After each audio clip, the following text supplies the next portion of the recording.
자, 여러분 안녕하십니까? 자, 여러분 이번 시간에는요, 한 방에 끝내는 공기업 전공 필기 경제학 일반균형과 시장 실패 제7장 얘기인데요. 세 번째 시간으로서 우리 사회 후생함수에 대해서 좀 설명을 드리고자 합니다. 여러분, 우리가 경제학에서 가장 바람직한 상태다라고 하면은요, 효율성뿐만 아니라 공평성도 생각을 해야 돼요. 무슨 말씀인지 아시겠죠? 자, 그런데 효율성은요, 우리가 지난 시간에 본 것처럼 생산의 효율성, 그 다음에 교환의 효율성, 종합적 효율성, 이 모든 게 반영되어 있는 게 바로 뭐냐면 그게 이제 요거라고 생각하시면 돼요. 효용, 가능, 경계 해서요. 유틸리티, 파서빌리티, 프론티어 이렇게 됐습니다. 그래서 여기다 살짝 그림을 그리게 되면 A라는 사람의 효용이 있고요. B라는 사람의 효용이 있으면 이렇게 나타내서 이게 바로 효용, 가능, 경계 이렇게 돼요. 그러니까 이 효용, 가능, 경계는 바로 뭐냐면 효율성을 나타내는 대명사다라고 생각하시면 되겠습니다. 자, 그러니까 요 위에는 전부 다 효율성이 달성되는 상황이에요. 여기도 효율성, 여기도 효율성, 여기도 효율성 다 달성되고 있는 상태입니다. 자, 근데 이 중에 어디가 좀 더 바람직하냐? 그 얘기를 해야 되는데 어떻게 정할 수 있을까요?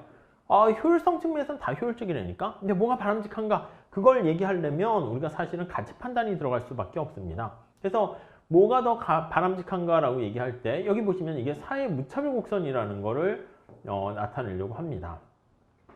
그래서 두 사람의 어떤 A와 B의 효용을 우리가 조합해서 합하려고 해요. 그래서 이거를 사회 후생함수다라고 얘기해요. 웰페어 펑션 이렇게 얘기합니다. 자, 이거 다시 한번 해석해 볼게요. A라는 사람과 B라는 사람의 어떤 조합에서 얻게 되는 효용의 크기를 나타내는 거죠.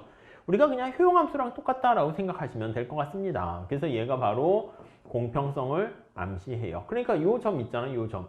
요 점이 효율성과 공평성을 다 달성하는 거야. A와 B와 C 이렇게 있다라고 하면은, 자, 우리 효용 가능 경계선상에 있으니까 A와 B와 C는 모두 효율적입니다.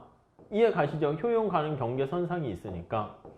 자, 근데 어디가 좀 더 바람직합니까? 라고 얘기했을 때는요, 여기 나와 있는 것처럼 A와 C를 지나는 것보다 B를 지나는 점이 사회 무차별 곡선이 가장 바깥쪽에 있잖아요. 자, 그러니까 우리가 여기 나와 있는 A와 B와 C는 다 효율적인 점이지만 그 중에서 여기 나와 있는 B점 요거 있잖아요. 요거는 공평성까지 충족하는 겁니다. 그래서 효율성과 공평성을 모두 다 충족하고 있다라고 생각하시면 되겠습니다. 모두 충족한다 이렇게 정리를 하시면 되겠어요. 네, 이해하시겠습니까? 네, 그렇게 봐주시면 돼요. 자, 그러면 사회 무차별 곡선 이거는 어떻게 우리가 나타낼 수 있니라고 하면은 우리 효용함수 있잖아. XY에 대한 효용함수를 이렇게 완전 대체제 형태가 되는 거예요. 그래서 공리주의 형태, 그리고 요거 콥더글라스 형태 아니겠습니까? 원점에 대해서 우화형하는데 볼록한 형태. 롤즈라는 사람은 뭐라고 그랬냐면 이걸 레온티에프 형태라고 해요. 완전 보완제 형태입니다. 그래서 두 사람의 효용이 같이 증가하지 않으면 효용이 증가하지 않는 상태. 우선 머릿속으로 이렇게 기억해 두세요. 자, 우리 효용함수로 표현해서 나타내면 이렇게 나타낼 수 있어요. 우리 공리주의적 효용함수, 평등주의적, 롤즈적 이렇게 나타내는데, 공리주의는 이렇게 두 사람의 효용의 합이에요. 완전 대체제에 나타내요. 앞에 그림에 살펴보시면 이게 우화형하는 직선의 형태가 되는 거 알 수가 있어요. 그리고 평등주의는요, 여기 나와 있는 것처럼 이렇게 두 개의 곱으로 되어 있는 거예요. 콥더글라스 효용함수 같이 한 개의 대체율이 이게 달라지게 되는 겁니다. 자, 그래서 여기 나와 있는 것처럼 원점에 대해서 이렇게 볼록한 형태가 돼. 그러면 한번 생각해 볼게요.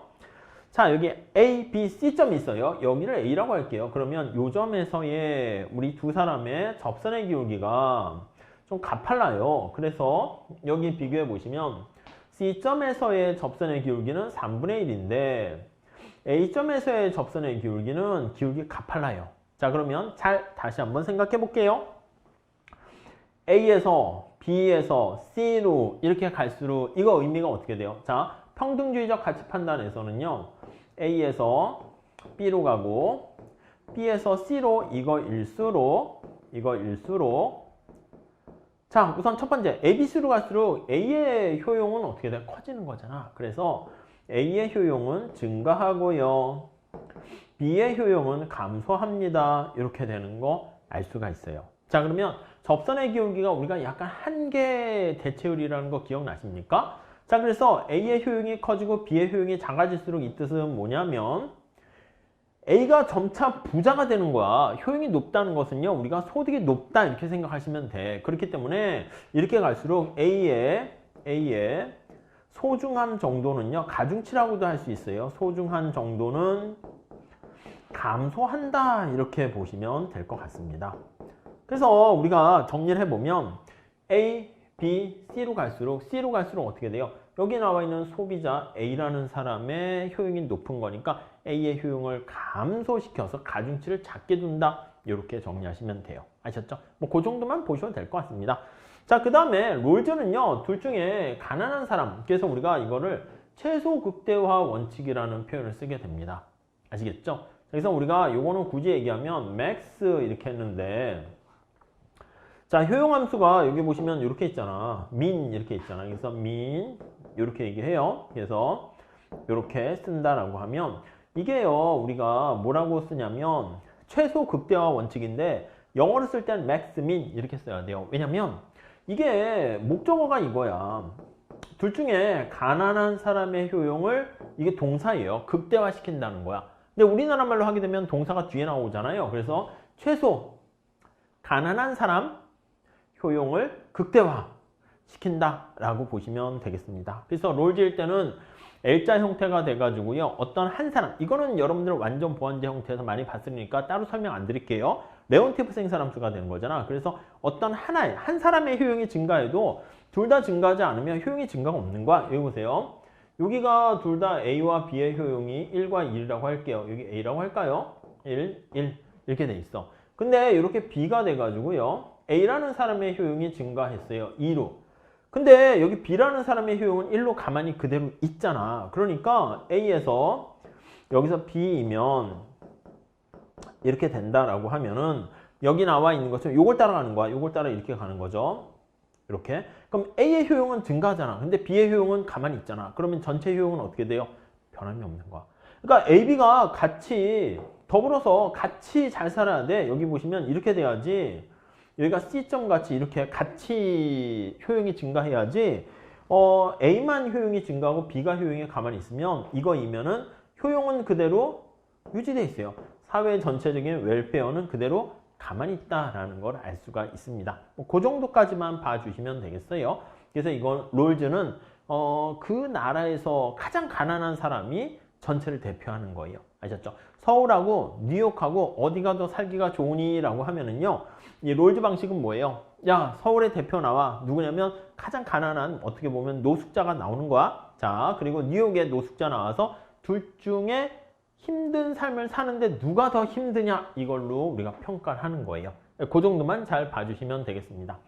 자, 우리가 앞서 말씀드린 것처럼 가장 바람직한 분배 상태를 도출한다라고 하면은요, 여기 나와 있는 것처럼 여기가 그냥 A라고 할게요. 여기가 B라고 하고요. 여기가 E라고 하면은 앞서 본 것처럼 A와 B는 이렇게 사회후생이 극대화되는 상태가 아닙니다. 그래서 여기 나와 있는 이게 뭐예요? 이 파란 색깔 이 곡선이 바로 뭐냐면 효용 가능 경계선상이다 라고 보시면 돼. 요거는 효율성을 나타내는 점들입니다. 그래서 A점도 효용 가능 경계선상이 있으니까 효율적이고요. E점도 효율적이고 B점도 효율적이야. 다 효율적입니다. 그래서 A, B, E는 모두 효율적이지만 우리가 지금 말씀드린 것처럼 여기 보시면 사회무찰부 곡선이, 그래서 이게 사회후생함수야. 그래서 여기 2점에 해당하는 게 바로 뭐냐면 얘는 공평성까지 충족하는 거야. 그래서 효율성 중에서 여기 2점에 해당하는 점은 공평성까지 충족하는 점이다 라고 보시면 될 것 같습니다. 아시겠죠? 네, 이 정도까지만 정리를 해 주시면 되겠어요. 이게 문제로 그렇게 많이 출제되지는 않아요. 그래서 우리가 전체적인 경제학적인 어떤 브로드한 컨셉을 잡는 데는 도움이 되지만 문제로 만들 때는 좀 약간 한계가 있다라고 보시면 되겠습니다. 자, 근데 LO의 불가능성 정의, 이거는 가끔 출제가 되기도 해요. 이건 뭐냐면, 자, 여러분, 우리가 사회후생 함수를 우리가 끄집어내서 그게 사회무찰부 곡선으로 우리가 나타내는 거잖아. 근데 우리가 얘기했던 사회후생 함수, 사회무찰부 곡선 이렇게 얘기했는데 야, 네가 얘기했던 공리주의 아니면 이거 있잖아. 소셜 웰페어 나타내는 이 효용함수 있잖아요. A의 효용, B의 효용 이렇게 나타낸 거를 우리가 앞서 살펴본 것처럼 요거를 고정시켜요. 고정시키고 어떻게 나타낸 것을 사회 무차별 곡선 해가지고 나타내게 되는데 이 사회 후생 함수라는 사회 무차별 곡선이 우리가 이게 존재하는가? 라는 거를 얘기할 때 야, 얘 너 자꾸 뭐 알겠는데 존재 안 해 이렇게 얘기하는 거야. 그래서 얘가 존재하지 않는다라는 것을 증명했습니다. 존재가 안 해 이렇게 증명을 했어요. 아셨죠? 이거를 우리가 다 내용을 볼 필요까지는 없고요. 그냥 여기 나와 있는 불가능성 정리를 우리가 증명하기 위해서 천재 경제학자인 어떻게 보면 에로우라는 학자가 어떻게 증명했는가 할 때요. 그 공리, 필요한 가정이라고 합니다. 그 조건이라 합니다. 그런 것들에 대한 내용만 보시면 되겠어요. 첫 번째는 완비성과 이행성. 그쵸? 이거는 기본적인 선호와 관련된 공리다라고 생각하시면 돼요. 이게 비교 가능해야 되고요. 요거는 이행성이 있어야 돼요. 일관성이 있어야 된다라는 거 알 수가 있고요. 그 다음에 이게 파리토 원칙이라는 표현을 씁니다. 파리토 원칙은 바로 뭐냐면 이렇게 보시면 돼. 대한민국에 많은 사람들이 있어요. 그랬을 때 야 너는 사과가 좋아? 바나나가 좋아? 뭐 X가 좋아? Y가 좋아? 저는요 X가 Y보다 좋아요. 자 저는요 X가 Y보다 좋습니다. 저는요 X가 Y보다 좋아요. 저도요 X가 Y보다 좋아요. 이렇게 됐다 합시다. 그러면 자 이렇게 개별적으로 우리가 X가 Y보다 좋다라고 얘기했을 때 이거를 우리가 집계해서 나타내는 전체 이거는 부분이야 부분. 개별적으로 봤을 때 부분적으로 봤을 때 X가 Y보다 좋아요 얘기했는데 이거를 전체적인 시각으로 봤을 때 어떻습니까? 라고 하면 X가 Y보다 좋아요 이렇게 얘기가 당연히 돼야 되는 거죠. 이게 당연한 거야. 그러니까 부분이 전부 다 봤을 때 X가 Y보다 좋다 그러면 전체도 마찬가지로 X가 Y보다 좋다라는 결과가 나와야 된다라는 거 그게 바로 파레토 원칙이에요. 그런데 우리가 이제 에로라는 교수가 이걸 어떻게 증명했습니까? 라고 하면은 이 네 가지가 다 충족되는데요. 근데 여기 어떤 한 사람, 여기 보시면 어떤 한 사람이 있는데 그 사람이 만약에 저는 X가 Y보다 나빠요 이렇게 했더니 전체가 이게 뒤집어지게 되면 어떻게 돼요? 이거는 독재 아닙니까? 그쵸? 우리가 지금 생각하는 여기 나와 있는 사회후생함수는 어떤 사회후생함수를 생각합니까? 라고 하면은 우리가 합리적이고요. 합리적이고 그리고 민주적인 사회후생함수를 우리가 도출하려고 노력을 했는데 이걸 쭉 해보니까 아이고 독재 상황이 발생하는 거야. 그래서 니네가 생각하는 합리적이고 민주적인 그런 사회후생함수는 존재할 수 없어. 이렇게 증명을 하게 됩니다. 자 그리고 네 번째 보시면 제3의 선택관으로부터 독립성. 그러니까 우리가 지금 X랑 Y 거기서 비교를 하는 건데 어떤 무관한 어떤 대상이 안건이 들어왔어. 그랬더니 그것 때문에 영향이 받아가지고 XY 선호가 바뀌어서는 안 된다는 거예요. 그래서 제3의 무관한이라는 말도 쓸게요. 무관한 선택 가능성으로부터의 영향을 받지 않아야 된다. 독립적이다. 이렇게 생각을 하시면 될 것 같습니다. 아셨죠? 그래서 이거 내용은 뭐 이거야. 예를 들어서 야 너 말이야 나훈아가 좋아? 아니면은 또 뭐 누가 좋아? 했더니 뭐 예를 들면 조용필이 좋아? 해서 나는 조용필보다는 나훈아가 좋아. 나 좋아. 이렇게 순서를 매겼단 말입니다. 근데 중간에 우리가 이제 노래 뭐 연말에 시상 뭐 인기 투표할 때요. 중간에 만약에 누가 있다고 할까? 손흥민이 와가지고 막 이제 축하 무대를 했어. 손흥민이 트로트 하나 노래를 불러주면서 막 어떻게 하다 보니까 손흥민이 와서 노래를 한 곡 했어. 그랬더니 사람들이 전부 다 아니면 뭐 이렇게 손흥민 이렇게 외치는 거야. 무관한 거죠. 손흥민이 제일 좋다 그러고요. 그 다음에 우선순위가 갑자기 조용필, 나훈아 이렇게 변한 거야. 자 무슨 말씀이냐면 여기 한번 잘 생각해 보세요. 아이디어만 한번 생각해 보세요. 자 우리 나훈아랑 조용필 간에 비교했을 때는 나훈아가 좋다 이렇게 얘기했어요. 근데 손흥민은 이 가수가 아니잖아. 무관한 대상으로부터 손흥민이 한번 왔더니 사람들이 손흥민이 있건 없건 나훈아랑 조용필 비교 순서에서는 순서가 변하면 안 되거든. 근데 이렇게 변화 버리게 되면 무관한 선택 대안으로부터 영향을 받으면 안 돼. 지금 영향을 받은 거잖아. 사람들이 정신이 나와가지고 손흥민 1등으로 외치고 그 다음에 조용필, 나훈아 이렇게 되니까 손흥민이 있을 때랑 없을 때랑 어떻게 돼? 결과가 달라지잖아요. 그런 정도만 생각하시면 될 것 같습니다. 아셨죠? 그래서 이게 바로 불가능성 정리와 관련된 조건, 공리 이렇게 표현하니까 그 내용만 체크해 두시면 될 것 같습니다. 자, 그 다음 우리가 보셔야 될 거는 시장이 우리가 앞서 살펴본 것처럼 시장에 모든 걸 맡겼을 때 모든 게 다 잘 작동되면 좋아요. 근데 문제는 뭐냐면 어떤 시장의 성과를 보면 여기 나와 있는 것처럼 효율적인 자원 배분, 이게 경제 체제에서 우리가 달성하고자 하는 효율성 목표가 되고요. 그 다음 공평한 소득 분배, 이것도 하나의 목표입니다. 그리고 경제 안정과 안정적인 성장, 이것도 하나의 목표야. 근데 이게 시장에 맡긴다고 모든 게 다 해결되는가 봤더니 아이고, 그게 아닐 수 있다는 겁니다. 무슨 말씀인지 이해되십니까? 아니, 경제 목표는 이렇게 다양한 목표가 있어요. 그래서 다양한 목표가 있는데 이거를 시장에서 그 문제를 해결할 수 있나 라고 보니까 목표를 시장이 모두 달성하지 못하는 거야. 달성하는데 실패한다. 이게 바로 우리는 뭐라고 얘기할 수 있습니까? 라고 하면 그게 바로 마켓 페일리어다 라고 해서요. 그게 바로 시장 실패다. 이렇게 보시면 되겠습니다. 네, 이해하시겠습니까? 그래서 마켓 페일리어 해가지고 이게 바로 시장 실패예요. 그러니까 시장에 맡겼더니 그게 효율성이 깨지는 거야. 비효율적인 상태가 되는 거야. 그리고 소득 분배 공평성이 달성 안 되는 거야. 그리고 경제가 안정적으로 성장해야 되는데 안정적이지 않습니다. 뭐 실업이라든가 인플레이션 이런 거 전부 다 어떻게 보면 경제 비효율성 문제라고 할 수 있잖아요. 그러니까 그런 문제를 우리가 시장이 해결할 수 없다 보시면 되겠어요. 자, 그래서 대표적인 얘기를 몇 개 한번 살펴보시면 효율성 측면에서요. 불안정 경쟁, 우리 독점 생각하시면 돼.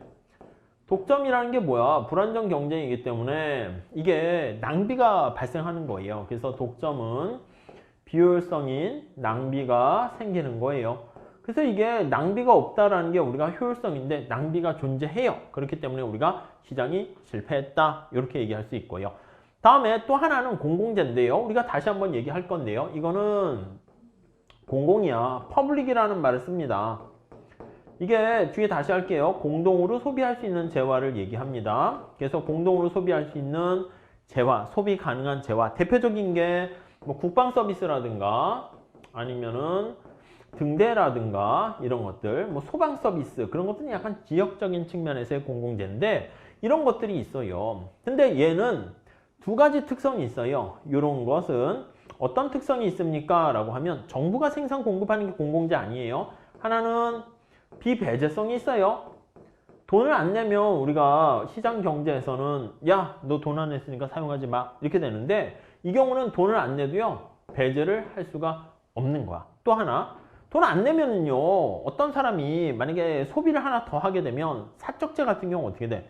그쵸, 사과가 정해져 있는데 내가 사과를 한 입 베어 물면 딴 사람이 먹을 수 있는 사과 양이 줄어들잖아. 그걸 우리가 경합적이다 얘기하는데 공공재 같은 경우는요 비경합성이 성립하게 되는 거예요. 비경합적이에요. 무슨 말씀이냐면 등대 서비스 불빛이 있어. 그 불빛을 내가 보고 배를 정박한다 해서 딴 사람이 볼 수 있는 등대 불빛이 약해지는 건 아니죠. 이해가 있죠? 그런 것들이 바로 비경합성이에요. 그래서 이러한 비경합성, 비배제성 이런 것들이 있기 때문에 시장에서 무임승차 문제가 발생하고 등등등 때문에 시장에서 효율적으로 공급이 안 돼요. 우리 다시 볼 거고. 외부성이요. 이건 시장 테두리 밖에서 문제가 발생하는 거야. 그래서 시장 테두리 밖이 외부예요. 시장 테두리 밖에서 익스터널리티예요. 밖에서 제3자에게 일부러 그러면 안 돼요. 의도하지 않았으나 어떤 편익을, 혜택을 주고 아니면 피해를 야기했습니다.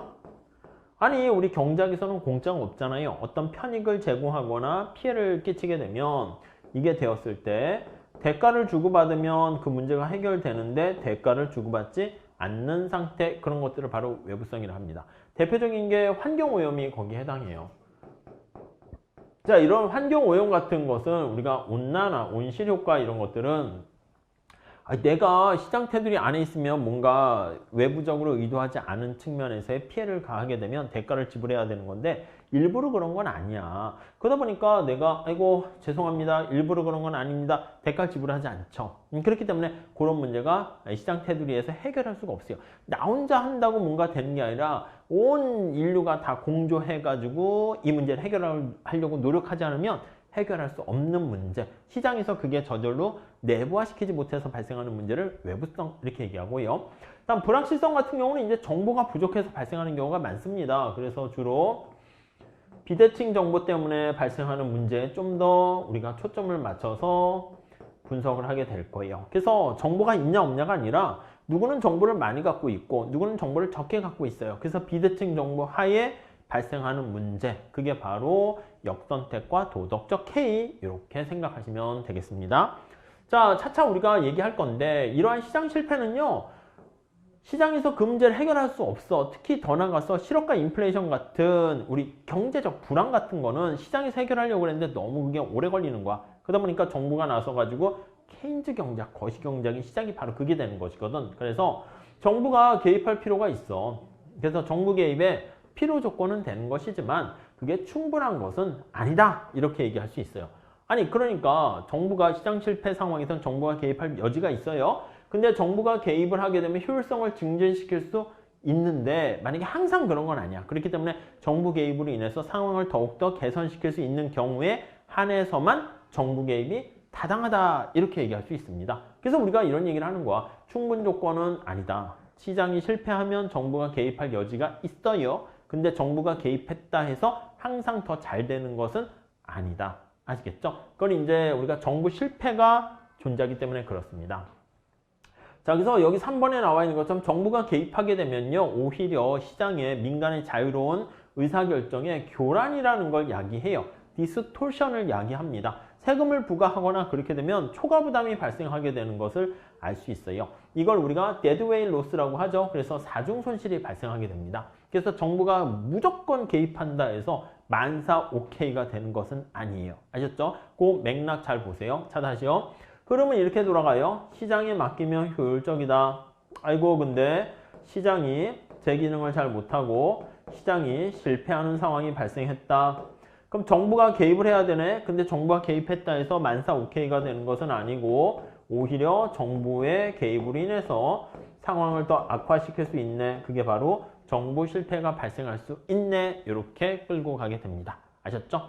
자, 그래서 우리 공공재에 대한 얘기를 좀 해볼게요. 공공재가 대표적인 시장 실패 요인이라고 보시면 돼요. 이게 퍼블릭이잖아요. 퍼블릭, 구주 이렇게 얘기합니다. 좋은 것들. 그래서 이게 공공재 이렇게 얘기하는데 말 그대로 이 퍼블릭이라는 게 이제 공동으로 소비가 가능한 재화를 우리가 바로 공공재다라고 생각하시면 되겠습니다. 이해 가십니까? 그러니까 우리가 민간의 사적재 같은 경우는 공동으로 소비할 수 없어요. 그래서 우리가 정부가 생산 공급하는 것은 공공재다, 이런 질문은 틀립니다. 그러니까 민간이 생산 공급했는데 공동으로 소비할 수 있도록 만들었다? 그게 다 공공재, 이렇게 생각을 하시면 되겠습니다. 자, 그래서 공공재의 기본적인 성격은요, 여기 나와 있는 것처럼 두 가지 성격이 있어요. 배제 불가능성을 비배제성이라고도 합니다. 비경합성과 비배제성, 이렇게 있다라고 생각을 하시면 될 것 같은데요. 네, 이해하시겠죠? 자, 비경합성은 무엇입니까? 라고 하면은요, 경쟁을 안 한다는 거야. 라이벌리라는 게 서로 다투지 않는다는 거야. 그래서 다툼이 없어. 이게 바로 비경합성이다 라고 보시면 될 것 같습니다. 대표적인 등대 서비스가 이제 공공재 생각하시면 되겠는데요. 여기 배가 이렇게 막 저 등대 불빛을 이용하면서 보고 있습니다. 여러분들 여기 보시면 등대 불빛 이렇게 있어요. 쫙 노랗게 등대 불빛이 이렇게 있습니다. 쫙 있어요. 오, 괜찮은데요? 이렇게 등대 불빛을 보고 가끔 또 아름답게 연두 색깔도 조금 넣어볼까요? 색깔이 어떻게 되려나? 이렇게 등대 불빛 이렇게 있어요. 망했네요. 죄송해요. 아무튼 이렇게 있습니다. 등대 불빛을 보면서 배가 이렇게 잘 항구로 이제 정박을 하고 있는 상황인데, 여기 어떤 다른 배가 야, 나도 이거 불빛 이용하면 안 돼? 이렇게요. 한 명도 소비를 하더라도 다른 사람들이 피해를 받지 않아요.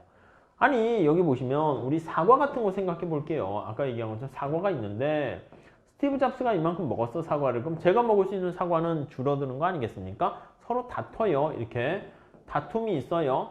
지하철에서 자리가 났을 때 서로 막 자리 싸움을 해요. 그게 다투는 거야. 그래서 다툼이 있다라는 게 우리가 이것을 라이벌리가 있다 해서 경합적이다 이렇게 번역을 해요. 그럼 비경합적이다라고 하면 이거 한 명 더 추가적으로 소비를 했을 때 이렇게 한 명 더 추가적으로 소비에 참여시 이렇게 참여시 자 다른 사람들이 받는 피해 소비 감소 없어요. 다른 사람들이 받는 소비 감소가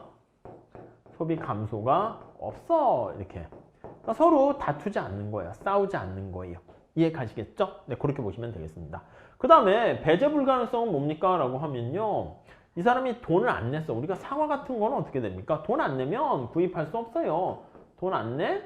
그러면 안 내? 그러면 소비 금지, 소비에서 배제 이렇게 됩니다. 아니 학원에서 수업을 들을 때도 보면 수강료, 수강 신청 안 했어? 그럼 들을 수 없어? 이렇게 되는 거죠.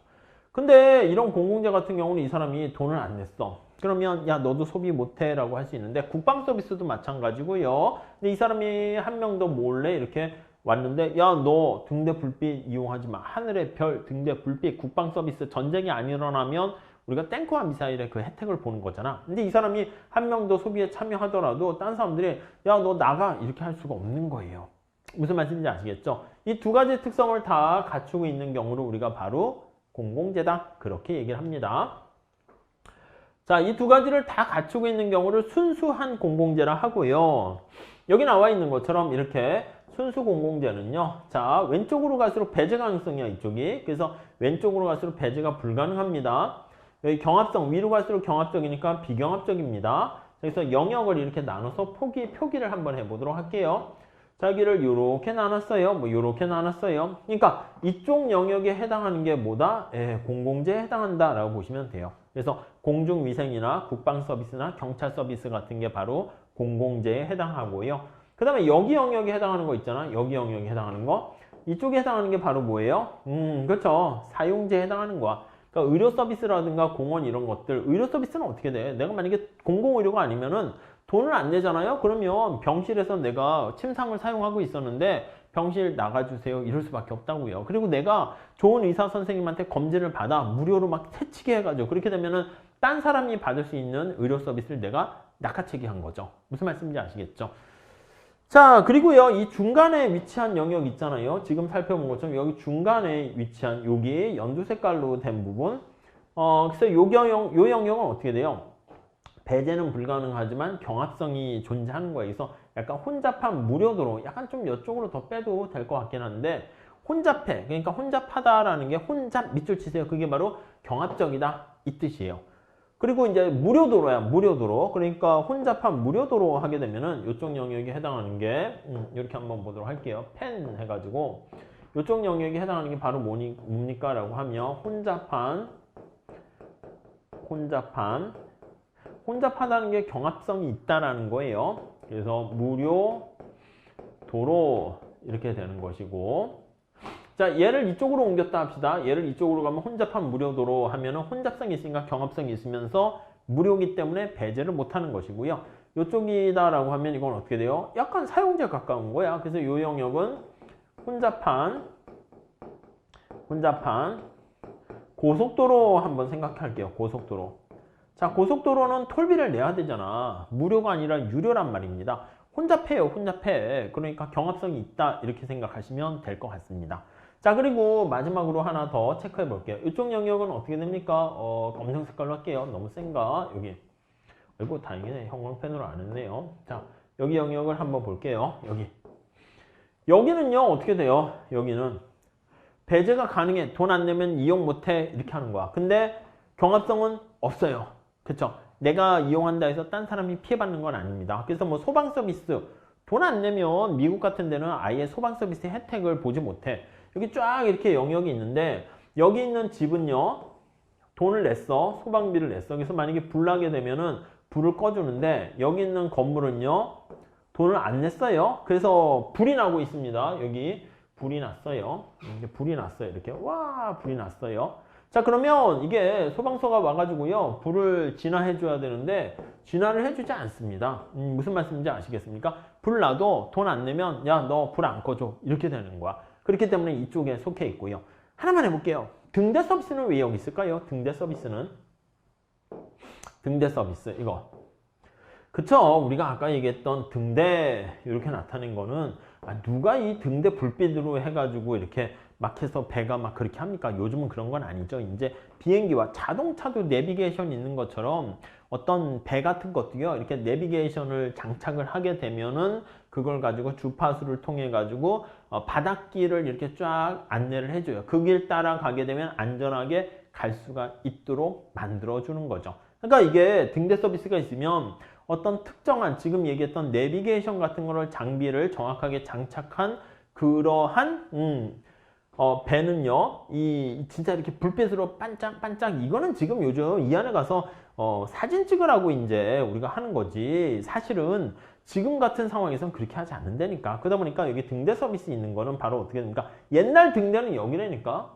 옛날 등대는. 근데 이쪽으로 이렇게 가게 된 거는 지금 얘기한 것처럼 그러한 장치를 통해 가지고 우리가 경합성을, 배제 가능성을 가지게 된다. 이렇게 보시면 되겠습니다. 아시겠죠? 그 정도 정리해 주시면 되겠습니다.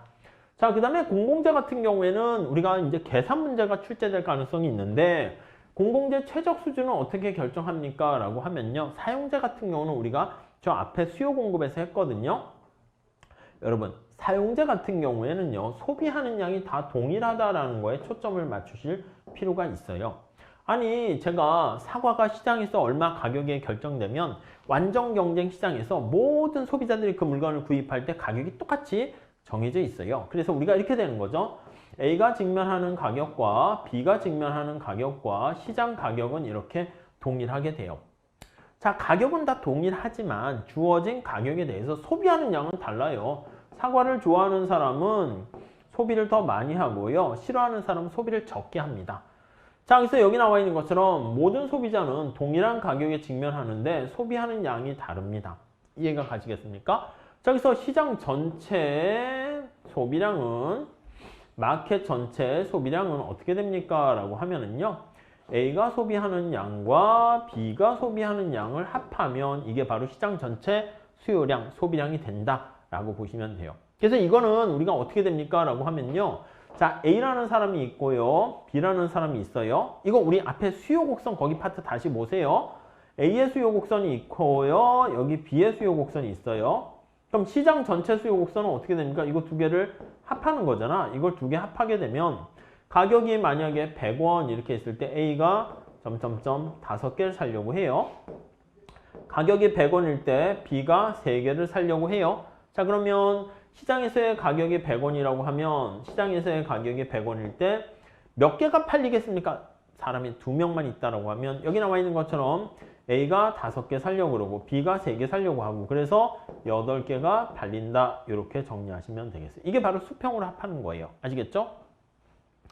자, 근데 공공재 같은 경우는요. 이게 수직의 합이라는 거에 잘 명심하셔야 돼요. 여러분 생각해보면 한강에 이렇게 다리가 있다고 할게요. 한강물이 흘러요. 짜잔 하고 한강물이 흘러요. 알겠죠? 한강물이 흐른다고 합시다. 그럼 여기다가 이제 다리를 이제 건설했어. 다리를 크다 해서 한 3개 건설했다 합시다. 3개 건설했어요. 자, 그러면 이 다리를 많이 이용하는 여러분들이 학원을 왔다 갔다 하던 직장을 왔다 갔다 하던 다리가 3개가 되면 서울에 있는 이 다리를 이용하는 사람들은요. 몇 개를 다리 소비하게 됩니까? 맞아요. 소비하는 양이 똑같아. A가 소비하는 양과 B가 소비하는 양과 시장 전체 A와 B가 소비한 시장 전체 소비량이 똑같다라는 것을 알 수가 있습니다. 이해하시겠습니까? 근데 한강의 다리를 많이 이용하는 사람들은요. 다리 하나만 더 놔줬으면 한단 말이야. 안 그래도 소비하는 양이 똑같은데 막 이게 출퇴근 시간에 막히고 이렇게 되니까. 그러니까 소비하는 양이 이게 다른데 여기서는요. 소비하는 양은 다 똑같아요. 공공재니까. 모든 사람들이 동일한 양을 소비하게 되는데 이렇게 되는데 그때 지불하려는 가격이 달라요. A가 지불하려는 가격과 B가 지불하려는 가격이 달라요. 여기에서 아이디어를 얻게 되는 거야. 그래서 여기다 그림을 하나 그려볼게요. 여기다가. 자, 그러면 여기 한번 그림을 한번 그려볼게요. 그러면 이건 어떻게 됩니까? 한강의 다리예요. A가 지불하려는 수요 곡선이 이렇게 쫙 나와 있어요. 그 한강의 다리가 만약에 3개 있다라고 하면 A는 이만큼까지 돈을 내려고 해요. 이 높이가 바로 무엇을 뜻합니까? 라고 하면 3개째 한강의 다리를 소비할 때 A가 누리게 되는 한계 편익이라고 할게요. 아니면 한계 효용이라고 할게요. 이렇게 보시면 돼. 아니면 이게 한계 효용을 우리가 다른 말로 쓰면은요. 이건 좀 어려울 수 있는데 MRS라고 보시면 되겠어요. A가 지불하려고 하는 편익, 그게 바로 MRS죠. 자, 여기 B가 또 있다라고 할게요. 한강의 다리가 이렇게 쭉 있는 상태에서 B는요, 여기 나와 있는 거 점점점점점점 해가지고 3개를 소비할 때요. 여기 나와 있는 것처럼 이렇게 네, 돈을 지불할 생각이 있다라고 생각하시면 되겠습니다. 이 높이는 B이기 때문에 이 높이는 어떻게 됩니까? 라고 하면 마지널 베네핏 B가 된다. 이렇게만 쓸게요. 한계 효용, 한계 베네핏 이렇게 있습니다. 자, 그러면 우리가 요거 2개를 합해가지고 시장 전체 다리가 3개가 건립이 됐다. 2개도 마찬가지예요. 2개도 뭐 이렇게 있으면 이 높이가 바로 한계 편익이고, 여기 보시면 2개가 있으면 이게 바로 한계 편익이고, 이렇게 보시면 될 것 같은데, 한강의 다리가 3개가 건립됐다라고 하면 A가 지불하려는 가격과 B가 지불하려는 가격, 이거를 그쵸, 소비량은 똑같으니까 합하는 거야. 이게 수직축으로 합한다고, 수직축으로. 소비하는 양은 똑같으니까. 그래서 여기다가 이렇게 표현을 하게 되면 3개의 다리가 만약에 건설됐으면 A가 지불하려고 하는 편익이 이렇게 있고요. B가 지불하려는 편익이 이렇게 있고요. 둘의 편익을 합한 거, 이게 바로 시장 전체 수요 곡선이 된다라고 생각을 하시면 되겠습니다. 자, 그래서 여기 보시면 이런 식의 수요 곡선 A와 B 이렇게 얻게 되는 것을 알 수가 있어요. 이해 가시겠죠? 자, 그러면 이때 이제 공급 곡선을 나타내는 비용 곡선은 어떻게 됩니까? 하면 비용 곡선은요, 요거 2개 같아지는 거야. 이게 바로 한계 비용 곡선. 이게 이제 공급 곡선의 의미가 돼요. 수요 곡선을 이렇게 수직으로 합한 거예요. 수직으로 합한 이 수요 곡선과 공급 곡선이 같아진 만큼 거기에서의 생산량이 최적 생산량이 되고요. 그러면 그때 시장에서의 가격은 이렇게 형성되는 거예요. 시장에서의 가격이 이렇게 형성되면 둘이 이제 분담을 하는 거예요. 이렇게 N빵을 완전히 똑같이 나누는 건 아니고 자기가 편익이 더 큰 사람, 여기 나와 있는 것처럼 A가 지불하려는 금액이 이게 되고 A가 지불하는 가격이에요. 자기가 얻게 되는 편익만큼, B가 지불하는 가격이 이렇게 되고요. B가 얻게 되는 편익만큼 이렇게 돼서 2개 합하는 가격 알 수가 있습니다. 아셨죠? 요거 그래서 시장 전체 가격은 어떻게 형성됩니까 하면 PA와 PB를 합한 거예요. 요거 문제를 여러분들이 좀 풀어 보셔야 됩니다. 그래서 정리를 하게 되면 소비하는 양은 전부 다 둘 다 똑같고요. 지불하는 가격이 달라. 그랬을 때 이걸 수직으로 합했다라는 얘기는 무슨 뜻입니까? 라고 하면 A가 지불하는 가격과 B가 지불하는 가격을 합하게 되고 이게 바로 A와 B의 가격 이렇게 나타내서 우리가 전체적인 시장 공급 곡선, 수요 곡선 해가지고 최적 공공재 수량 이런 것들을 결정하게 됩니다. 아셨죠? 자, 그래서 우리가 이제 그림으로 나타내서 푸는 거 살펴보게 될 거예요. 그게 바로 비경합성 때문에 나타나는 문제고요. 그 다음에 무임승차 문제가 발생할 수 있어요. 주의하셔야 되는 게 무임승차는 뭐냐면 프리야, 프리. 프리라이더 프라브럼 이렇게 얘기합니다. 이건 돈을 안 냈는데 공짜로 무임승차하는 거야. 그냥 돈 안 내고 지하철 타는 거랑 비슷합니다. 왜 이런 일이 발생해 하면 원인이 뭐야 라고 하면은요, 이유 나와 있는데 이거는 비배제성 때문이다 라고 보시면 되겠어요. 그러니까 비배제성 때문. 그러니까 배제를 못하는 거야. 돈을 내지 않아도요, 그거를 우리가 배제할 수 없는 그런 상황에 그게 바로 무임승차 발생 이유 이렇게 보시면 돼요. 자, 그러다 보니까 우리가 무임승차 문제로 인해서 비배제성으로 인해 가지고 시장 실패 문제가 발생하게 되는데 돈 내는 사람만 바보라니까. 아니, 등대 불빛이 있어. 아니면 국방 서비스가 있어. 야, 우리나라가 남북 대치 상황이니까 국방비를 얼마 내자. 근데 제가 이러는 거지.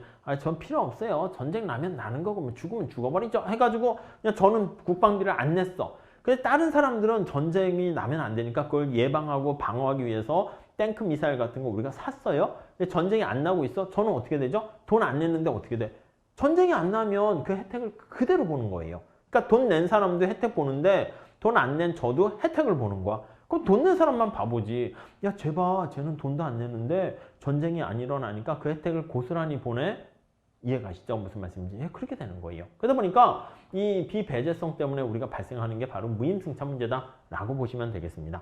자, 그러면 이게 협상 가능성이 있는가? 요거 게임 이론으로 해가지고 우리가 출제 가능성이 있는데 한번 잘 봐보도록 할게요. 여기 보시면 자, 김씨와 박씨 두 사람이 홍수 방지 시설을 설치할까 말까 고민을 하고 있는데요.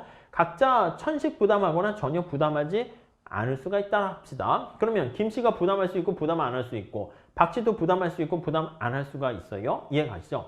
자, 둘 다 각각 1000을 이제 부담을 한다라고 하면은 홍수 방지 피해액은 1500이 되고요. 어떤 한 명만 돈 냈으면 홍수 방지 피해 그게 완벽하게 되는 건 아니어서 750만 피해를 막을 수 있다라고 한번 해볼게요. 이게 편익이 이렇게 되는 거예요. 둘 다 돈을 안 내게 되면 어떻게 돼? 맞아요. 홍수방지 시설이 만들어지지 않은 거니까 편익도 없고 혜택도 없고 비용도 대신 없겠죠. 돈도 안 냈으니까. 이해가시죠? 자, 이랬을 때 이렇게 김씨, 박씨 두 명의 사람이 있고 돈을 내느냐 내지 않느냐 두 가지 전략이 있습니다. 그때 보수 행렬이 이렇게 나와 있어요. 자, 오랜만에 게임이론 내시균형 찾아볼까요? 자, 한번 보시죠. 여러분, 우선 첫 번째는요, 이 각각의 보수가 어떻게 되는가도 생각해 보셔야 돼요. 근데 그거 전에 내시균형을 찾아볼게요. 내시균형은 어떻게 됩니까? 내시균형이라는 것은 내시균형은 상대방의 전략이 주어졌을 때 자신의 최선의 선택을 나타내요. 박 씨가 돈을 냈어요. 김 씨가 돈 내면 500을 얻게 되는데 돈 안 내면 750이요. 750을 선택하겠죠. 이해하시죠? 자, 박 씨가 돈 안 냈어. 근데 김 씨가 돈 내면 마이너스 250이야. 돈 안 내면 빵이야. 어떤 게 나아요? 빵이 되겠죠. 이게 훨씬 낫잖아. 손해보는 것보다. 그러니까 이 김 씨 입장에서는 상대가 돈을 내나 내지 않느냐에 상관없이 돈 안 내는 게 최선의 선택이에요. 5월 전략이 있네. 박 씨도 못 가요. 자, 김 씨 입장을 생각하는 거야. 야, 제가 말이야 돈을 냈다 칩시다. 돈을 냈어. 그럼 밑에 이거 가리세요. 가리시면 박 씨가 돈 내면 뒤에 있는 게 박 씨의 보수야. 500인데 돈 안 내면 750이 되잖아. 500보다 750이 큰 거 아니겠습니까? 그러니까 이걸 선택한다고요. 꺽쇠 체크. 오케이, 이해되시죠? 자, 김 씨가 돈을 안 냈어. 박 씨가 돈 내면 마이너스 250인데 돈 안 내면 빵이야. 혼자 손해보느니 이걸 선택하겠죠. 요렇게. 자, 그러면 얘도 부담하지 않는다가 5월 전략 균형이에요. 내시균형은 어떻게 되죠? 꺽쇠 두 개 있는 게 바로 내시균형 이렇게 됩니다. 그 내시균형은 어떻게 되냐면 빵과 빵이 바로 내시균형이에요.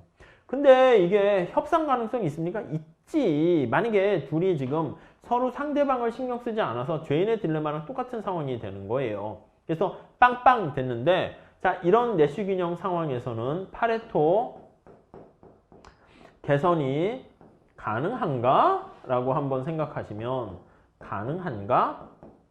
네, 가능해요. 가능해. 어떻게 해요? 여기서부터 이쪽으로 가게 되면 500과 500이 되니까 파레토 개선이 가능하다. 이렇게 얘기를 할 수가 있겠죠. 무슨 말씀인지 아시겠죠? 그렇게 정리하시면 될 것 같습니다. 자, 그러면 여러분들은 한번 그거 정도 생각하세요.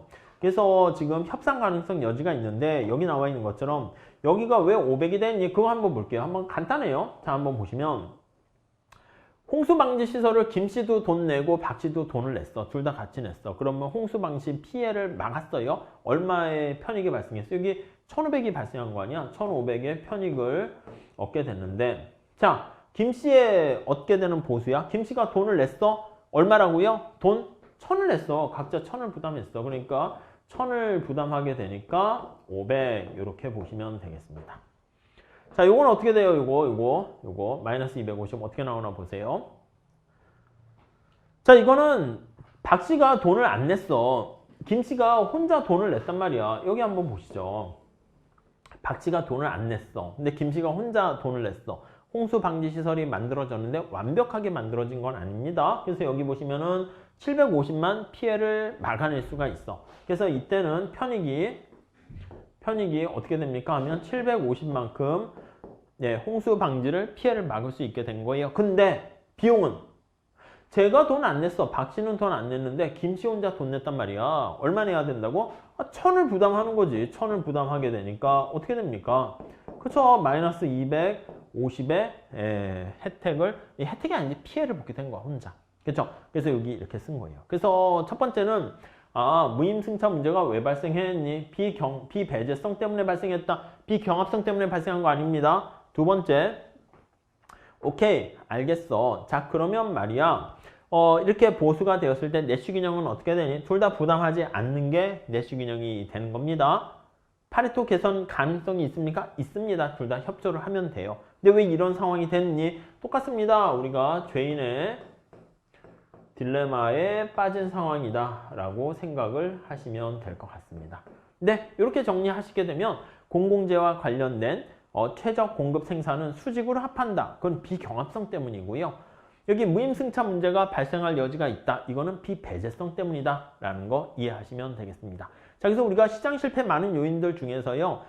이번 시간에는 좀 뭔가 공공재에 초점을 맞춰서 좀 더 설명을 드린 거예요. 이거 한 문제씩 출제가 되니까 잘 정리해 두시고요. 다음 시간에는요, 우리가 외부성과 관련된 얘기를 해보려고 합니다. 그래서 외부성, 시장 테두리 밖에서 발생하는 여러 가지 문제랑 그리고 비대칭 정보에 의한 어떤 정보 경쟁 얘기를 해보도록 할게요. 아셨죠? 자, 다음 시간에 이어서 하겠습니다. 감사합니다.